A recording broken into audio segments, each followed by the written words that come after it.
4 al 5. Salmo 25, versos del 4 al 5. El día de hoy vamos a ver la última parte de la enseñanza que estamos llevando a cabo, el cristiano y la palabra de Dios.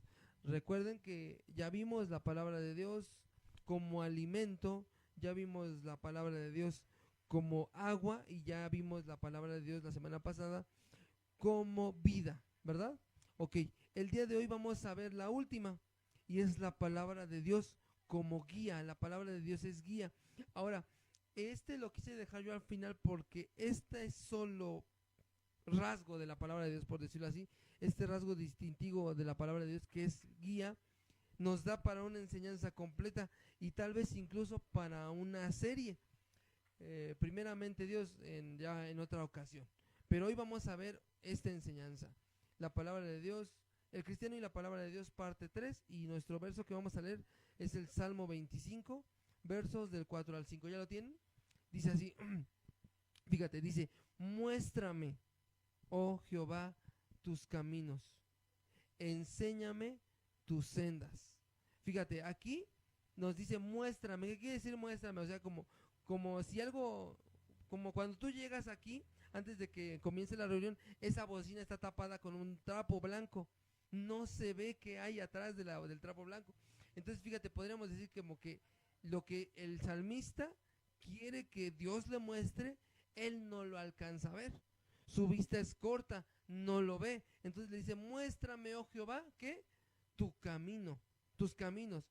Dice al final el verso 4, dice: enséñame tus sendas. O sea, pareciera contradictorio, porque si uno va caminando, ¿dónde está la vista de uno al caminar? En el piso, o si no al frente, ¿no? Pero fíjate, aquí el salmista está reconociendo que su limitación en cuanto a mirar o en cuanto a caminar, en cuanto a su caminar en Dios.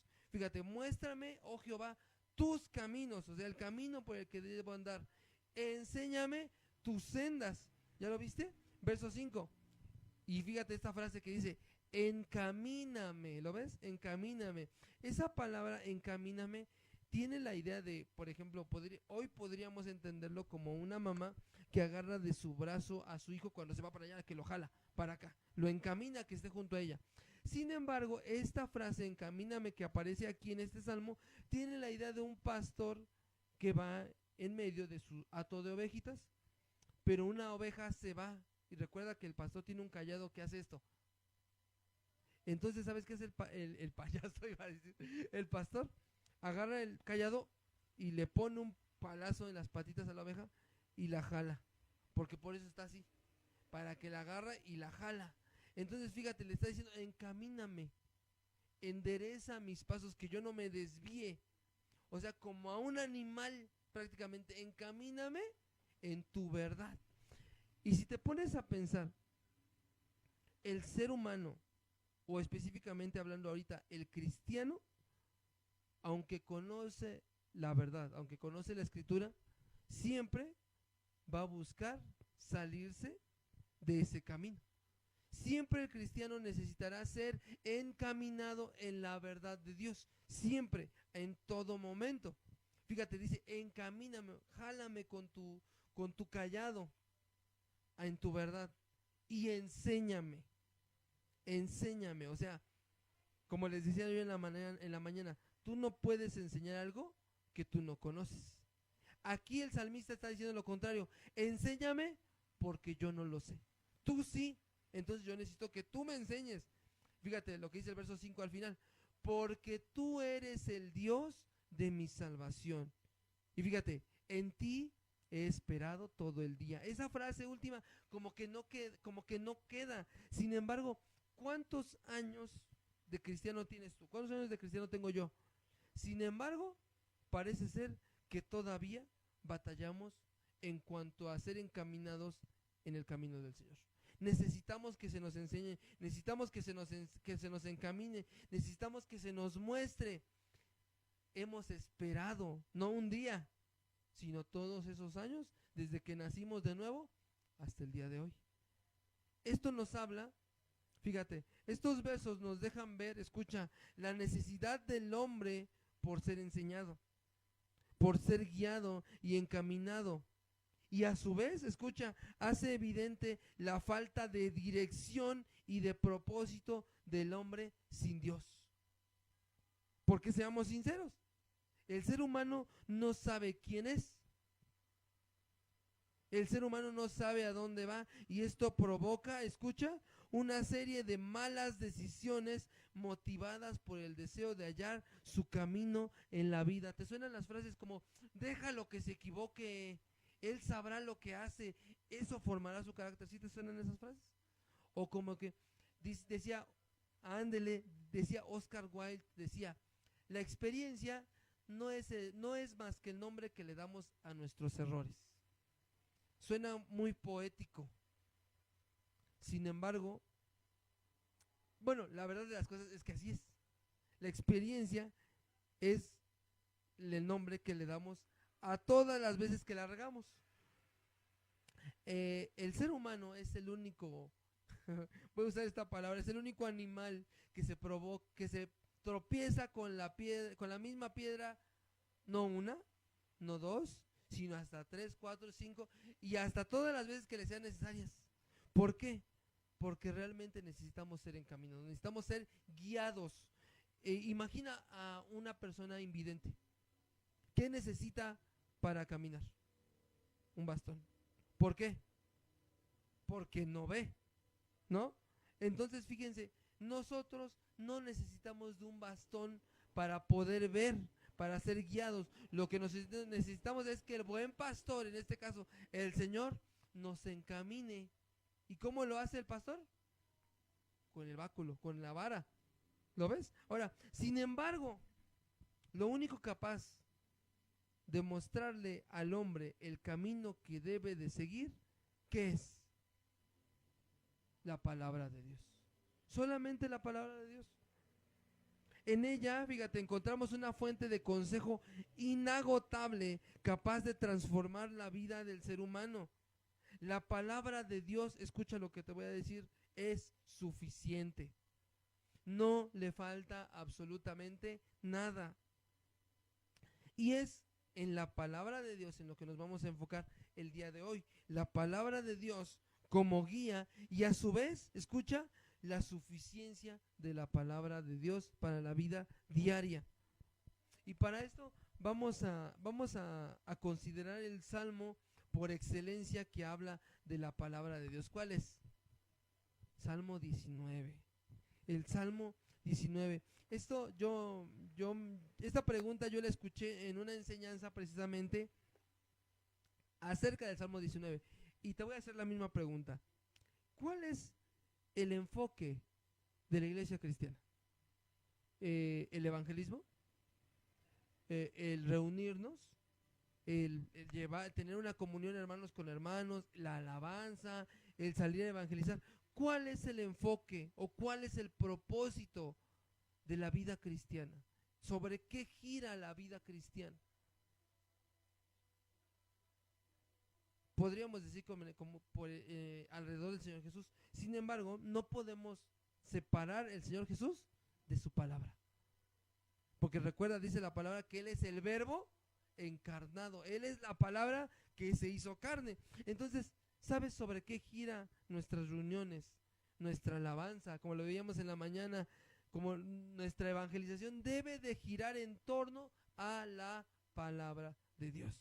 Ese es el enfoque aquí en esta iglesia, la palabra de Dios. Vamos a continuar, vamos a empezar versículo a versículo, vamos a hablar de lo que nos quiere decir en esta mañana la palabra de Dios.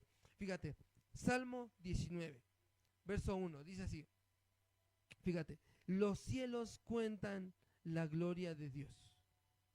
Y el firmamento, fíjate esta palabra, como que no dice nada, anuncia la obra de sus manos. Fíjate, escucha esto, la creación, el cielo, la tierra, nos cuentan, dan evidencia de un creador que diseñó de manera inteligente, escucha, todo lo que existe, desde los átomos que forman las partículas de este púlpito hasta las plaquetas que forman parte de la sangre de tu cuerpo. Fíjate, Es imposible, escucha lo que te voy a decir, es imposible mirar la creación y no mirar que Dios ha dejado ahí sus huellas. Fíjate, no lo busques, nada más te voy a dar la cita. El Salmo 8, versos del 3 al 4, tú te lo sabes. Bueno, quiero pensar que te lo sabes. Dice, cuando veo los cielos, obra de tus dedos, la luna, las estrellas que tú formaste, digo, ¿qué es el hombre para que tengas de él memoria? Y el Hijo del Hombre para que le visites. Fíjate, hermano, es necesario que no olvidemos, escucha, que si Dios hizo estas cosas, escucha, no, no, no son tanto para que las disfrutemos, porque si el Señor hizo las cosas cierta manera para que gocemos de ellas, sino para que le conozcamos. El Señor hizo todo lo que existe para que dé testimonio de quién es Él. Ahora, pareciera que como que nos vamos a salir un poquito del tema, pero abre tu Biblia, fíjate, abre tu Biblia en Colosenses, en la carta a Colosenses. Muchas veces nos han torcido de tal manera este versículo o el propósito del hombre, que nos dicen que la creación, el motivo de la creación fue el hombre. Sin embargo, no es así. En Colosenses nos dice exactamente cuál fue el motivo de la creación. Fíjate, Colosenses 1 del 15 al 17. Colosenses 1 del 15 al 17. Fíjate lo que está diciendo el apóstol Pablo. Fíjate, dice Él, o sea Jesús, porque está hablando de Jesús. Si tú te pones a leer el contexto, dice Él es la imagen del Dios invisible. Escucha esta frase, el primogénito de toda creación. Esto no quiere decir que Él fue el primero en ser creado, no. Por Él es que la creación fue hecha. Y fíjate, dice, verso 16, porque en Él, en Cristo, fueron creadas, escucha, todas las cosas, escucha, las que hay en el cielo, en los cielos, las que hay en la tierra, visibles e invisibles, escucha, sean tronos, sean dominios, sean principados, sean potestades, todo fue creado por medio de Él y para Él. Pero fíjate lo que dice el verso 17. Y Él, Jesús, es antes de todas las cosas. Pero escucha la frase que sigue. Dice, y todas las cosas en Él subsisten. O sea, toda la creación hoy existe por Él y en Él. Porque recuerda, dice Pablo, porque en Él vivimos y nos movemos. ¿Lo ves? Entonces fíjate, no debemos de quitar la vista de que si bien la creación fue hecha de alguna manera para nuestro beneficio, tú y yo no somos el propósito de la creación. La creación, como lo dice el Salmo 19, verso 1, dice, tiene el propósito de proclamar la gloria de Dios. ¿Y quién es la gloria de Dios? Hecho persona, Cristo. En Él subsisten todas las cosas y en Él fueron creadas. ¿Lo ves? Entonces fíjate cómo empieza el Salmo 19. Los cielos cuentan la gloria de Dios. Y a su vez cuentan la gloria de Cristo. ¿Lo ves? Verso 2. Fíjate. Bueno, voy a seguir hablando en este punto. La creación misma da testimonio de Cristo. Escucha esto, ¿eh? No de una evolución, ni de una explosión, sino de un creador inteligente, sabio y elocuente. ¿Lo ves? Ahora sí vamos al verso 2, fíjate. Dice, un día emite palabra a otro día, y una noche a otra noche declara sabiduría. Verso 3, fíjate, no hay lenguaje, ni palabras, ni es oída su voz. Verso 4, por toda la tierra salió su voz, y al extremo del mundo sus palabras. Ahora, aquí pareciera como que hay una contradicción. Dice que por toda la tierra salió su voz. Dice en el verso 2 que un día emite palabra otro día, que hay un mensaje, pero que no hay palabras que hablen ese mensaje. ¿Te das cuenta? Ahora, escucha esto. En el cielo, en la tierra, en el día, en la noche, hay un mensaje. Hay un mensaje. Escucha bien, no hay palabras, pero sí hay un mensaje. Todo ello lo da a conocer, dice el pastor Héctor Hermosillo. Es un mensaje incluso más elocuente que 1000 palabras. Dice una frase, ¿no? Por ahí que una acción vale más que 1000 palabras. Entonces, en este caso, en este punto, la creación es un mensaje elocuente que no requiere palabras para ser entendido. Fíjate, te voy a leer el mismo verso del verso 3 al verso 4. Te lo voy a leer en la Nueva Traducción Viviente. Escucha cómo lo dice. Hablan sin sonidos ni palabras. Su voz jamás se oye. Verso 4. Sin embargo, su mensaje se ha difundido por toda la tierra y sus palabras por todo el mundo. Ahora, los que traen la Nueva Traducción Viviente en su teléfono no me van a dejar mentir. En el versículo 3 hay un apartadito chiquito. Y viene otra manera en la cual podemos entender ese versículo. Y ahí aparece la siguiente frase. Escucha esta frase, ¿eh? Dice, no existe discurso ni idioma en el cual no se oiga su voz. Lo voy a repetir. No existe discurso ni idioma en el cual no se oiga su voz. Date cuenta cómo entonces el mensaje que nos da la creación no es un mensaje en cierto idioma, ni en cierta lengua, ni con señas, ni con pantomima. ¿Qué es? Es un mensaje, un idioma que no requiere ni palabras, fíjense, es un mensaje políglota, aunque no sé qué se refiere a esa palabra, pero fíjate, habla de todo a todos en todo tiempo. Entonces, fíjate, no existe discurso ni idioma en el cual no se pueda entender. Ese es el mensaje que da la creación. Y fíjate, estudiando esto, me doy cuenta que esto tiene mucho que ver con Romanos 1:20. Fíjate lo que dice Romanos 1:20. Romanos capítulo 1, verso 20. Fíjate lo que está diciendo el apóstol Pablo aquí. Romanos 1:20 dice así: porque las cosas invisibles de él, o sea, de Dios, su eterno poder y deidad, fíjate, se hacen claramente visibles desde la creación del mundo. Escucha esto: siendo entendidas por medio de las cosas hechas. Escucha, de modo que no tienen excusa. Fíjate, escucha lo que te voy a decir. La creación misma nos está gritando que hay un Dios poderoso, que aunque invisible, pero se ha dado a conocer por medio de todo aquello que él mismo creó. Entonces nadie tiene excusa. No hay nadie que pueda ser exonerado por una supuesta ignorancia. Dios mismo ya se ha dado a conocer por medio de la creación.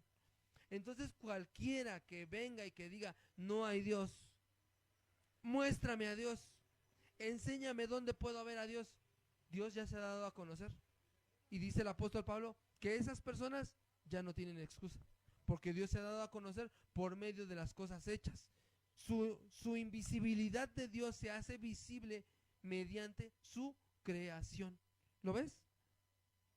Entonces, yo te pregunto, ¿tú tienes excusa para permanecer ignorante de la palabra de Dios? ¿No? Porque tan solo la creación ya nos está dando testimonio de que hay un Dios, de que existe un diseño inteligente, de que hubo alguien que en primer lugar, antes de crear, se lo debió haber imaginado. Y cuando se lo imaginó, ¿qué crees que hizo? Lo diseñó. Y cuando lo diseñó, lo hizo. Hay un Dios creador del cielo y de la tierra. Fíjate, vamos a leer el verso 5 y el verso 6 del Salmo 19. Fíjate. Desde el versículo 4 al final, dice, el versículo 4 al final dice: en ellos puso tabernáculo o casa para el sol. Verso 5, dice: y como esposo que sale de su tálamo, fíjate, se alegra cual gigante para correr el camino. De un extremo de los cielos es su salida y su curso hasta el término de ellos.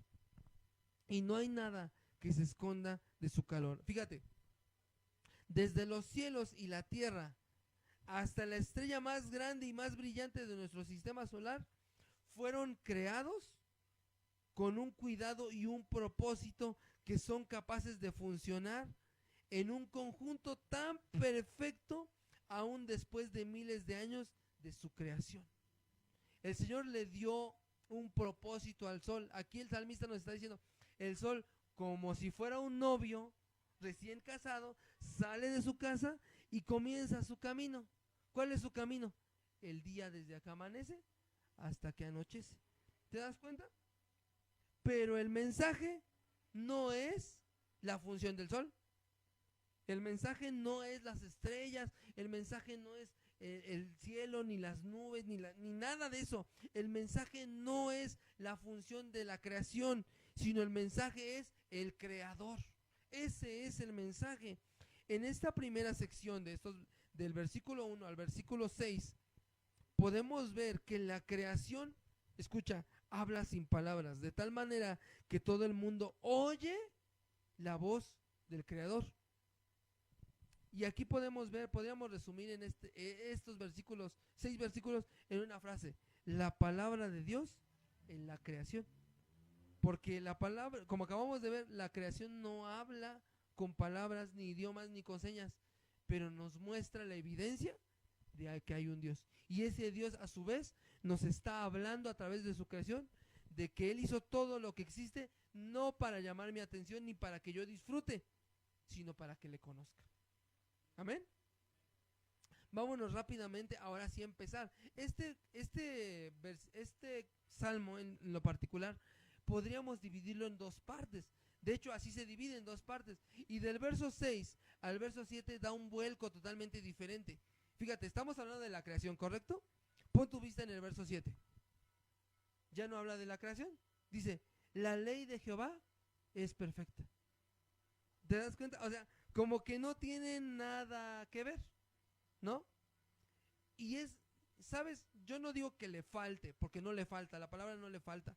Pero para que podamos entender este vuelco, David nos deja una pista en otro salmo, en el salmo que leímos anteriormente. En el Salmo 8, verso 9, también habla de la creación y de la palabra de Dios. Pero fíjate cómo acaba el Salmo 8, verso 9. Escucha, dice, oh Jehová, Señor nuestro, cuán grande es tu nombre en toda la tierra. Fíjate, pudiéramos decir que la mejor manera de terminar la manera en la que habla la creación es que la misma tierra da gloria al Padre, a Dios. Oh Jehová, Señor nuestro, cuán grande es tu nombre. ¿Lo ves? Acaba con una alabanza. Dice, en toda la tierra. Tú y yo podemos ver los cielos, la tierra, la obra de sus manos, el mar, los animalitos, y nos maravillamos, ¿no? Pero no debería de quedar nada más en que, ¡ay, qué bonito! Sino debería de terminar en, oh Jehová, Señor, cuán grande es tu nombre en toda la tierra. ¿Te das cuenta? Y entonces, ahora sí, podemos de alguna manera, podemos disfrutar de la siguiente parte de este capítulo, digo, de este salmo. Ahora sí, Salmo 19, verso 7. Y aquí, a partir de aquí, bueno, ¿qué les parece? Vamos a leerlo del Salmo 7 al verso 9. Vamos a leerlo de corrido y comenzamos. Fíjate, dice, la ley de Jehová es perfecta, que convierte el alma. El testimonio de Jehová es fiel, que hace sabio al sencillo. Los mandamientos de Jehová son rectos, que alegran el corazón. El precepto de Jehová es puro, que alumbra los ojos. El temor de Jehová es limpio, que permanece para siempre. Los juicios de Jehová son verdad, todos justos. Fíjate, a partir de aquí vamos a ver, escucha, 6 títulos, 6 características y 6 efectos de la palabra de Dios en tan solo 3 versículos. Vamos a poner nuestra vista en el verso 7. Fíjate cómo comienza diciendo, la ley de Jehová. Ese es el primer título, la ley de Jehová. ¿Y cuál es la característica de la ley de Jehová según el verso 7? Es perfecta. Y tiene una consecuencia la perfección de la ley de Jehová, que convierte el alma. ¿Ya lo viste? Por eso te digo que vamos a ver 6 títulos, 6 efectos, no, 6 títulos, 6 características y 6 efectos de la palabra de Dios en estos 3 versículos. Vamos a retomar el verso 7. Fíjate, la ley de Jehová. Ok, aquí la palabra que se tradujo por ley es la palabra hebrea Torah. De hecho, los judíos no le llaman a la Biblia Biblia. ¿Cómo le llaman? Le llaman la Torah. Y los judíos simplemente toman en cuenta Génesis, desde Génesis hasta Malaquías. Es todo lo que ellos toman en cuenta.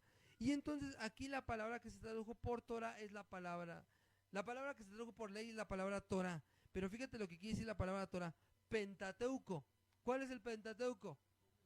Génesis, Éxodo, Levítico, Números y Deuteronomio. Ok, fíjate, pero no nada más eso. La misma palabra Torah tiene como significado la palabra precepto o estatuto. Y fíjate, ¿y cuál es la característica de la Torah o de la ley de Dios según el verso 7? Que es perfecta. ¿Ya lo viste? Pon tu vista ahí en el verso 7. Dice, la ley de Jehová, o sea, la Torah, el precepto de Jehová es perfecto. Ahora, fíjate, la palabra que se tradujo por perfecto es la palabra hebrea tamim, con M, doble M, tamim. Y quiere decir simple y llanamente entera, íntegra, verdadera, sin defecto, pero tiene la idea de algo a lo cual no le falta absolutamente nada. Entonces, fíjate, ya vimos que la ley, la Torah del Señor, el precepto, el estatuto de Jehová es perfecto, es entero, es íntegro, es verdadero, sin defecto, no le falta nada. ¿Y cuál es su efecto en la vida del oyente?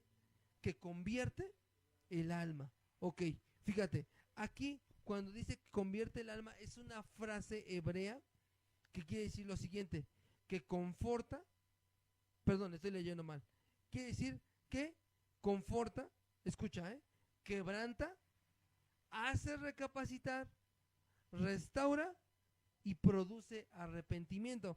Ahora, ¿cuáles son los aspectos o los rasgos de un nuevo nacimiento? ¿Qué les acabo de decir? ¿Qué hace la palabra de Dios? Dice que convierte el alma.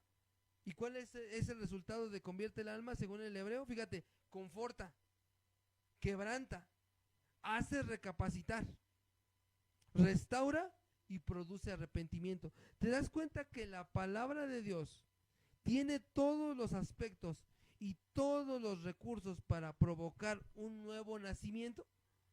Porque fíjate, produce arrepentimiento, quebranta, porque esa es la palabra, quebranta, nos restaura, nos conforta, pero también nos hace recapacitar. ¿Y qué es lo que hace el nuevo nacimiento? Exactamente eso. Ahora fíjate, a la palabra de Dios, a la ley, a la Torah del Señor en este caso, es perfecta, está completa, no le falta nada. No necesita ni de mis ejemplos, como les decía yo en la mañana, nosotros como predicadores somos simplemente meseros, porque el que es el cocinero, el que preparó la palabra, la dejó completa, no le falta sazón, no le falta sal, no le falta absolutamente nada. Entonces fíjate, es suficiente, escucha, para confortarte, para quebrantarte, para hacerte recapacitar, para restaurarte, y te da la dicha y la oportunidad del arrepentimiento. Entonces, fíjate cómo la palabra del Señor nos guía de tal manera que nos lleva al arrepentimiento. ¿Lo ves? Ese es el primer título, la primera característica y el primer efecto de la palabra de Dios. Vamos a seguir adelante. En el verso 7 igual, pero en la parte B, ahora ya no dice la ley de Jehová, sino dice el testimonio de Jehová es fiel. Dice que hace sabio al sencillo. Aquí la palabra que se tradujo por testimonio es la palabra hebrea edut, con T al final, y quiere decir simplemente testimonio. O sea, simplemente lo que el Señor te dice, la calidad moral del Señor, su testimonio como Dios, dice, es fiel. Y aquí la palabra que se tradujo por fiel es la palabra hebrea amán. Y fíjate lo que quiere decir, confiable, genuino, certero, estable y seguro. Y tiene hasta el final una nota que dice, puedes confiar en él. O sea, lo que Dios te dice es la verdad y puedes confiar netamente en él. Pero ¿cuál es el efecto que tiene el testimonio fiel de Dios en la vida del oyente? ¿Cuál es el efecto? Fíjate, dice que hace sabio al sencillo. Ahora fíjate, yo lo puse en dos partes. Que hace sabio, esta palabra sabio, no la apunté porque simplemente no la pude pronunciar, pero es la palabra que quiere decir que la palabra de Dios es capaz de hacer sabio en mente y en palabra y en acción al sencillo. O sea, la sabiduría que Dios te da no es una sabiduría de conocimiento nada más, sino es una sabiduría en tu mente, conocimiento, en la palabra. Recuerda que dice el Señor Jesús, de la abundancia del corazón habla la boca. Entonces, ¿dónde estará esa sabiduría? En el corazón. Y dice, y en acción. O sea, puedes llegar a aterrizar la sabiduría en el terreno de la práctica. ¿Lo ves? Y dice, al simple o al sencillo, dice el Salmo. Ok, aquí nos vamos a ofender, porque la palabra que se tradujo por simple o sencillo es la palabra hebrea peti, con i latina al final. Y fíjate lo que quiere decir: tonto, ignorante, al engañado. Y dice esto, como tú y como yo. ¿Lo ves? Entonces fíjate, podríamos leerlo así: el testimonio de Jehová es confiable, es genuino, es certero, puedes confiar en él y hace sabio en mente, en palabra y en acción al ignorante como tú y como yo. ¿Lo ves? Ahora, nuestra manera de vivir, pensar y hasta de hablar dan testimonio de que necesitamos ser sabios de mente, de palabra y de acción. Y tan necesaria sabiduría solo puede ser provista de manera providencial por la palabra de Dios. Y ya para terminar en este punto, te voy a leer, o más bien abre tu Biblia un poquito más adelante, Proverbios 1. Fíjate cómo empieza el libro de los Proverbios a partir del verso 2 al verso 7. Fíjate lo que dice: para entender sabiduría y doctrina, para conocer razones prudentes, para recibir el consejo de prudencia, justicia, juicio y equidad, para dar sagacidad a los ignorantes como tú y como yo, porque es la misma palabra, y a los jóvenes inteligencia y cordura.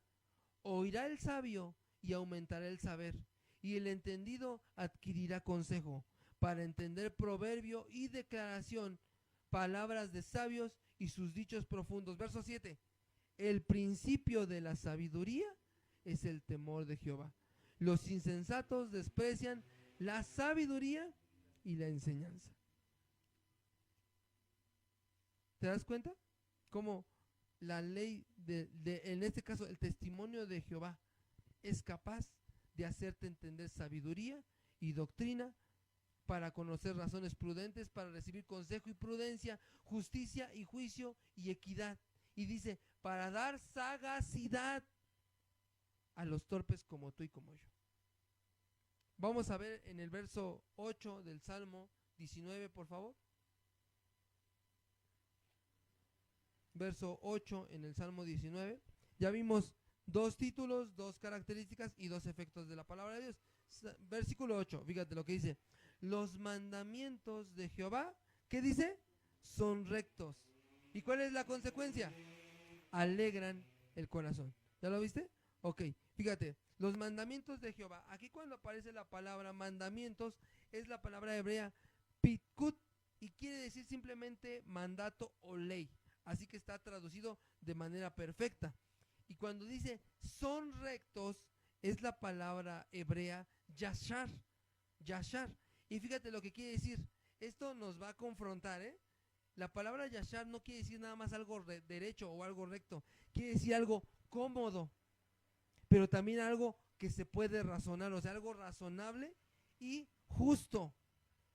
Entonces, fíjate, podríamos leerlo así: el mandato de Jehová, la ley de Jehová es cómodo, es razonable y es justo.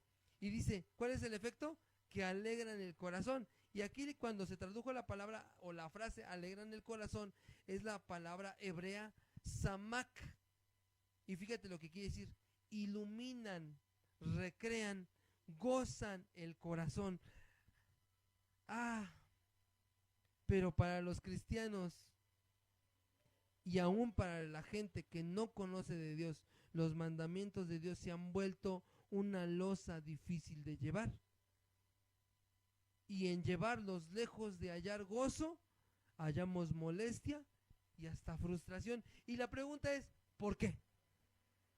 Si aquí está diciendo los mandamientos de Jehová son mandamientos cómodos, razonables, justos, y deberían de iluminar y recrear el corazón con gozo, ¿por qué entonces no hallamos deleite en guardarlos?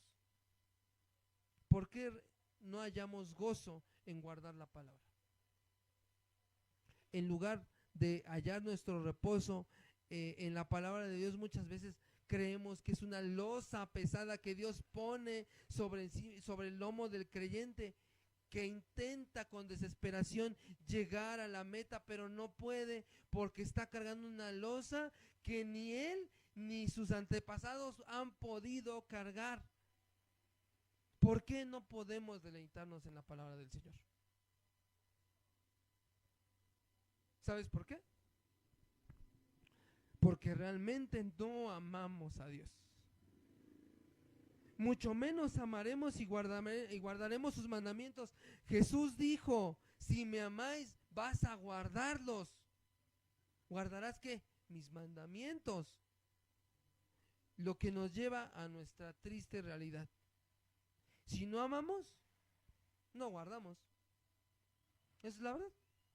Si no guardamos, no amamos. Por eso es que la palabra viene a ser esa carga pesada que no podemos cargar. Y es ahí donde está el talón de Aquiles del cristiano promedio, en que lejos de hacerlo por convicción, lo hacemos por obligación. Pero fíjate lo que dijo el apóstol Juan en su carta, ya lo estudiamos en la serie pasada, primera de Juan 5:3, dice así, yo te lo voy a leer, nada más apunta la cita, primero de Juan 5:3, dice, fíjate, pues este es el amor a Dios, así le demuestras tu amor a Dios, fíjate, que guardemos sus mandamientos. ¿Qué dice? No son gravosos sus mandamientos. ¿Le quieres demostrar amor a tu Dios? Guarda sus mandamientos. Pero sus mandamientos no son una carga difícil de llevar.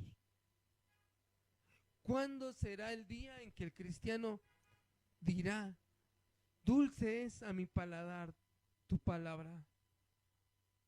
En ti hallo mi reposo, en tu palabra hallo mi gozo, en tu palabra hallo mi reposo.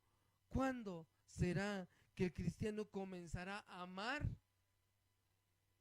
por convicción y no a cumplir por obligación? ¿Te das cuenta?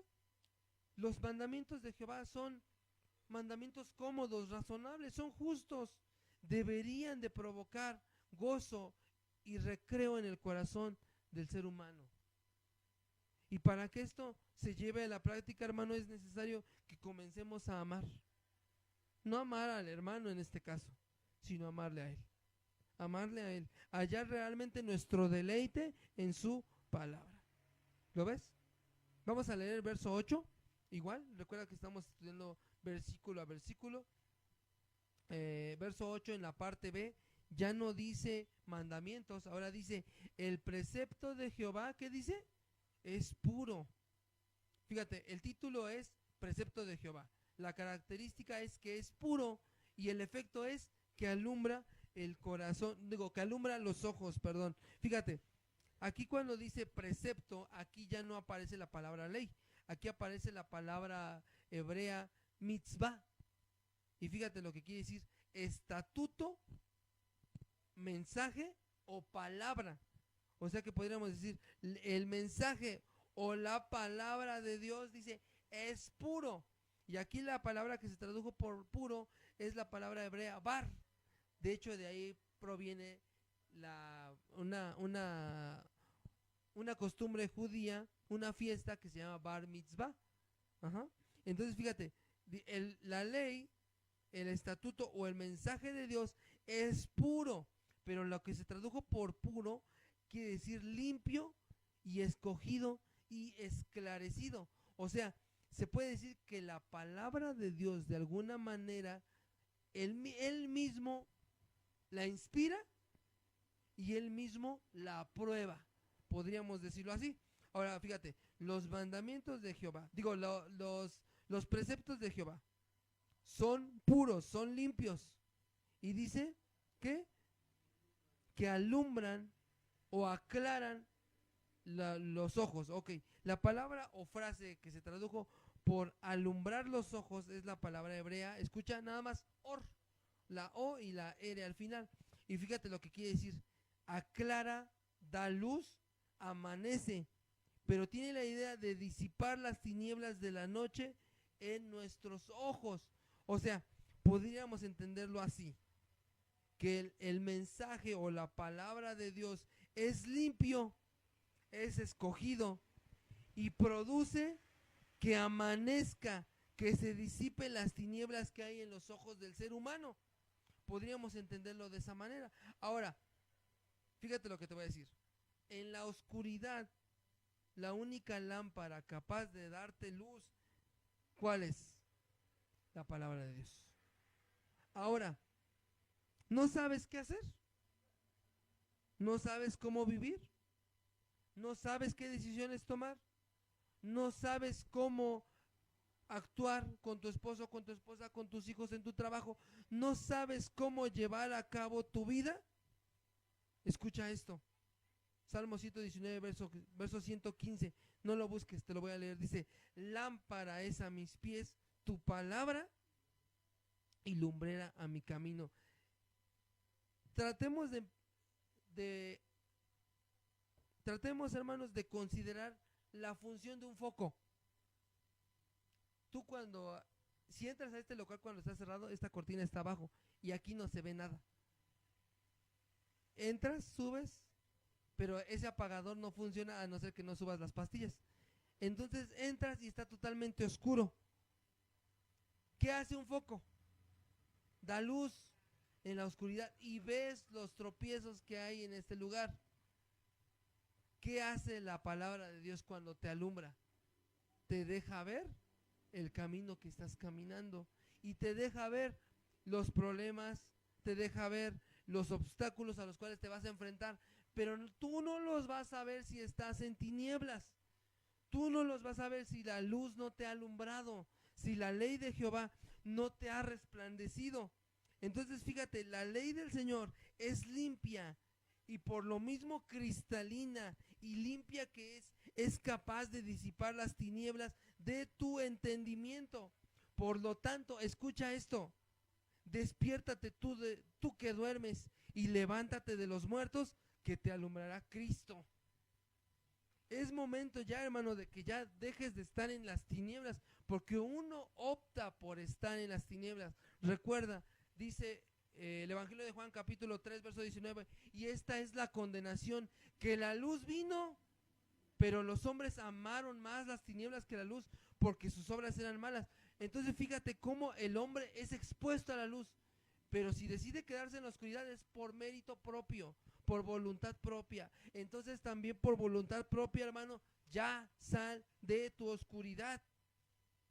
Que te alumbre la palabra de Dios, que te dé vida. No te quedes en tu oscuridad. La ley, la palabra de Dios te va a guiar en medio de esa oscuridad tan negra en la cual estás. Y ya para terminar este punto, no lo busques. Segunda de Pedro, capítulo 1, verso 19, dice el apóstol Pedro, también tenemos la palabra profética más segura, a la cual hacemos bien en hacer caso, como antorcha que brilla en lugar oscuro. Entonces, ¿a qué se refiere ahí el apóstol Pablo? a la palabra de Dios. Tenemos la palabra profética más segura.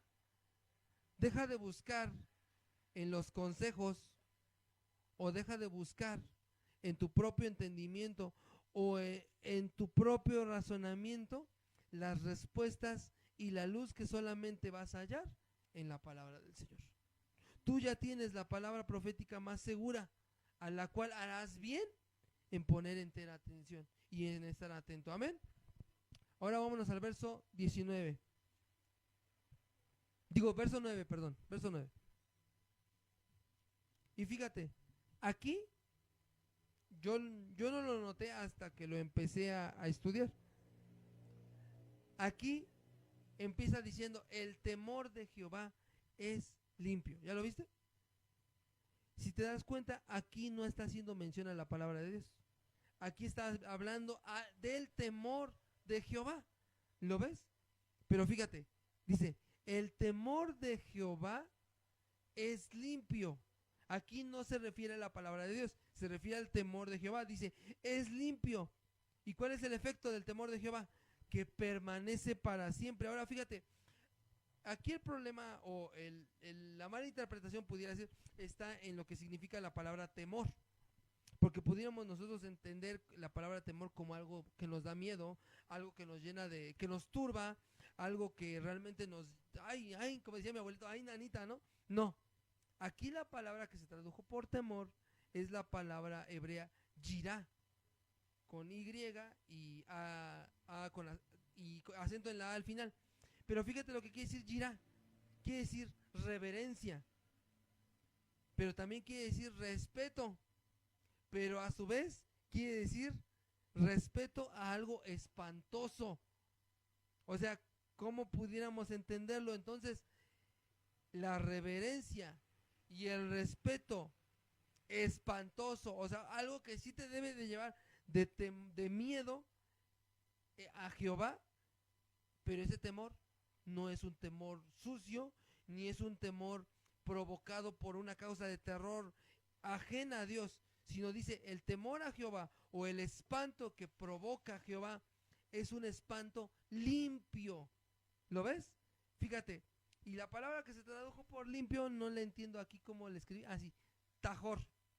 Y fíjate, quiere decir fino, o sea que es algo delicado, puro, pero también dice moralmente bueno. O sea que podríamos entenderlo así, la reverencia y el respeto o el espanto a Jehová es fino, es puro, es totalmente bueno.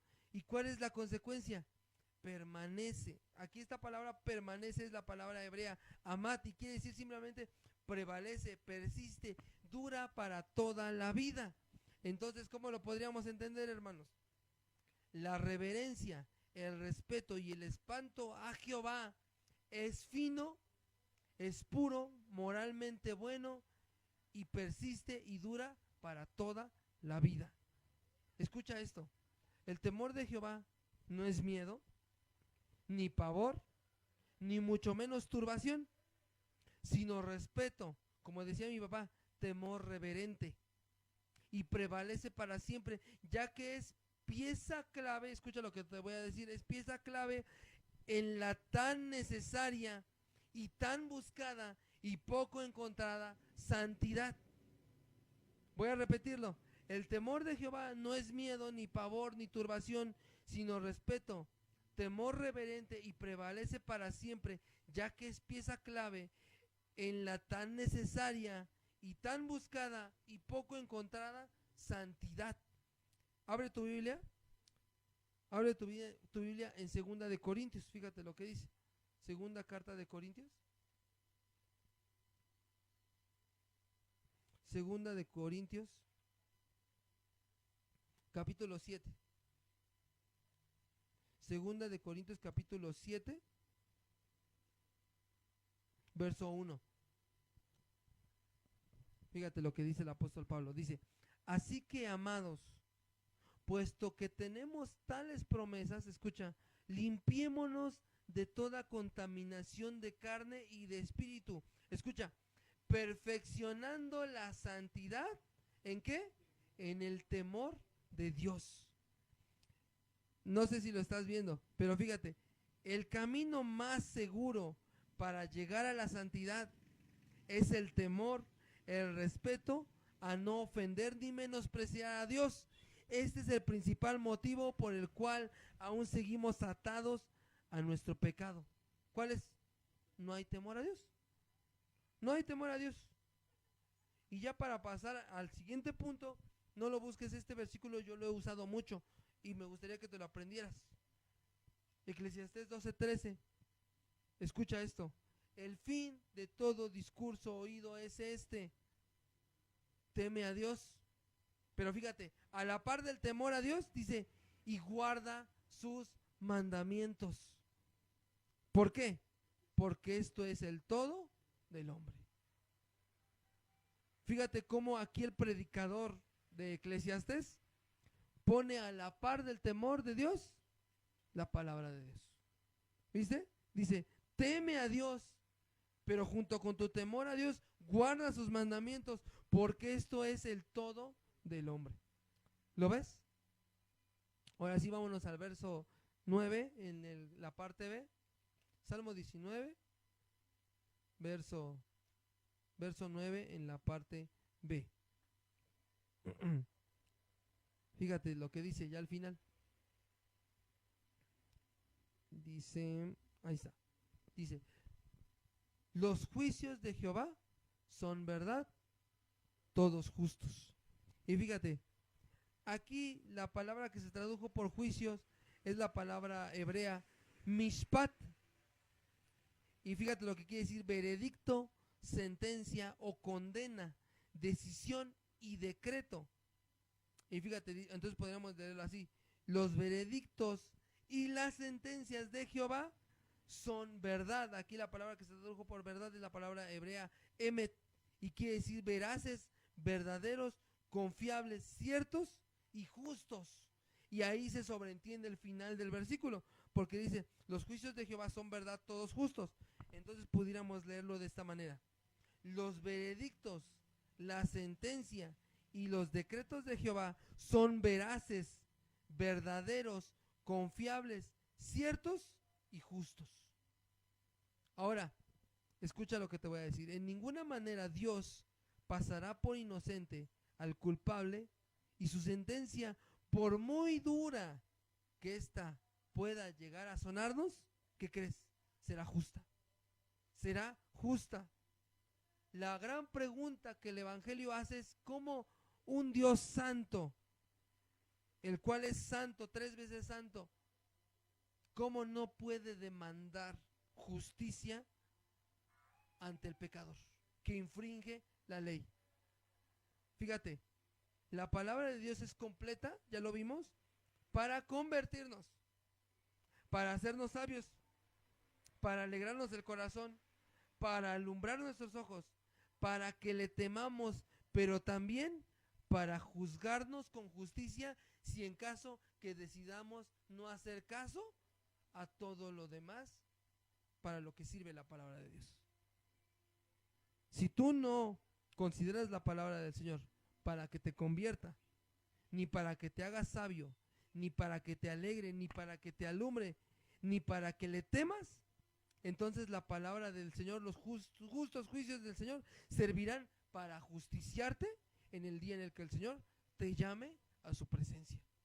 Por eso es que de esa manera David termina el Salmo 19. Vamos a leer el verso 10. Fíjate cómo termina: deseables son más que el oro, y más que mucho oro afinado, y dulces más que miel y que la que destila del panal. David ve todas las bondades, todos los beneficios que hay en la palabra de Dios, y los compara a algo tan dulce y tan puro como la miel que sale de un panal de abejitas. Pero fíjate lo que dice el verso 11: tu siervo es además amonestado o exhortado con ellos. Fíjate, en guardarlos hay grande galardón o grande recompensa. Verso 12, fíjate, dice: ¿quién podrá entender sus propios errores? En otras versiones dice: ¿quién podrá entender la magnitud de sus bajezas? Y dice: líbrame de los que son ocultos. O sea, David está reconociendo aquí que por mucho de que podamos llegar a conocer la palabra de Dios, aún habrá pecados ocultos, lejos, no de la vista de Dios, sino lejos de la nuestra. Por eso es que dice, líbrame de los que me son ocultos. Verso 13 dice, preserva también a tu siervo de la soberbia o del orgullo. Dice, que no se enseñoreen de mí. Fíjate cómo termina. Entonces seré íntegro y estaré limpio de gran rebelión. Y escucha el verso 14, escucha. Después de haber escuchado que la palabra de Dios es nuestro alimento, nuestra vida, nuestra agua y hoy nuestra guía, escucha esto. Considera la palabra de Dios y haz esta misma oración tú. Sean gratos los dichos de mi boca y la meditación de mi corazón delante de ti, oh Jehová, roca mía y redentor mío. El Señor por medio de su palabra nos da todas las armas para que podamos ser hombres y mujeres gratos delante de Él. Sin embargo, si tú y yo de manera voluntaria decidimos hacer caso omiso a la palabra del Señor y empezar a buscar en otro lado lo que solamente encontramos aquí, recuerda, la misma palabra, el mismo juicio justo del Señor no servirá para justificarnos, sino para condenarnos. Fíjate, esta frase la dijo Charles Spurgeon acerca del Salmo 19. Dice así: en cuanto a su expansión, su altura, su esplendor y su gloria, las escrituras son comparables a los cielos que cuentan la gloria de Dios. Pero en cuanto a sus beneficios y bondades a la vida del creyente, simplemente no hay nada que se le pueda comparar.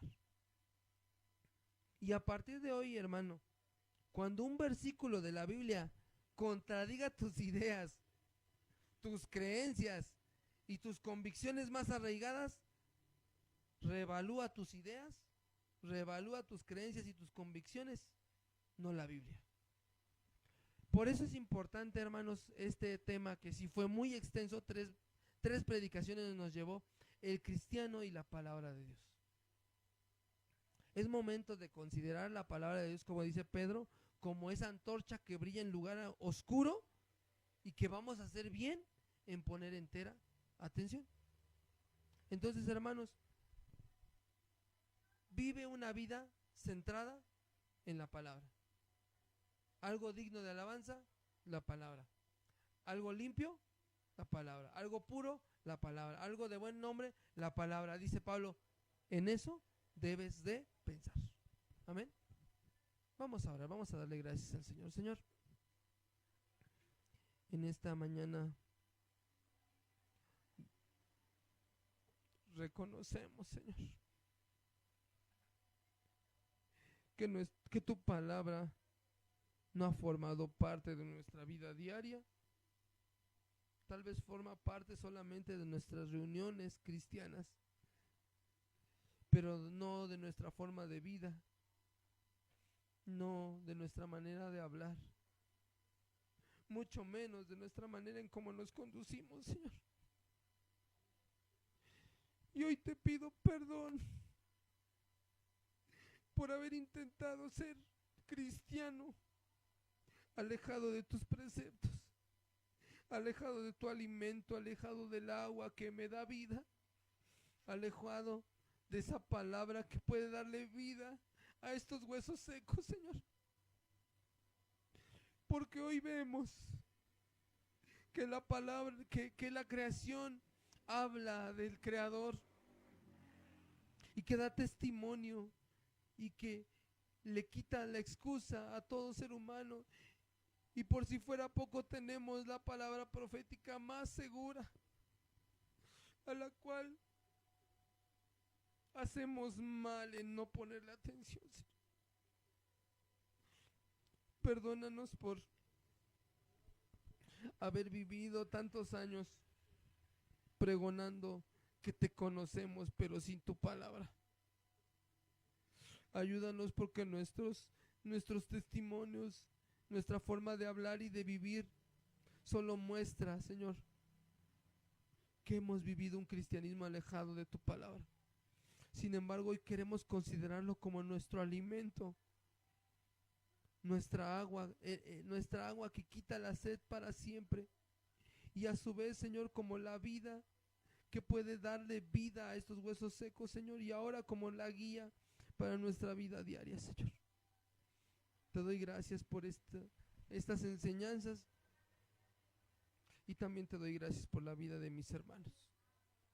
Que tu palabra pueda dar fruto en el corazón de cada uno, que caiga la buena semilla en la buena tierra del corazón de cada uno de mis hermanos, Señor. En tu nombre te damos gracias, Señor. Amén. Amén.